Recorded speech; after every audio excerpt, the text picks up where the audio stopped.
In this guide, I'm going to show you guys how to report a lost Wells Fargo credit card. Let's get started.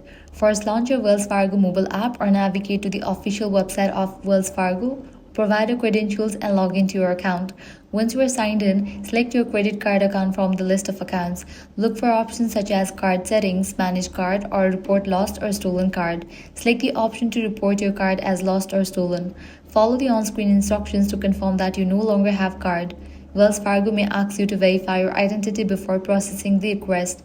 After you confirm the report, your current credit card will be blocked to help prevent unauthorized purchases. You will then have the option to request a replacement card. Confirm your mailing address and submit the request. In most cases, Wells Fargo will mail your new credit card to the address on file. If you don't have access to online banking or mobile app, contact Wells Fargo customer service immediately using the phone number on the official Wells Fargo website or visit a nearby Wells Fargo branch for assistance. And that's it. If this guide helped you out, do not forget to like, share, and subscribe.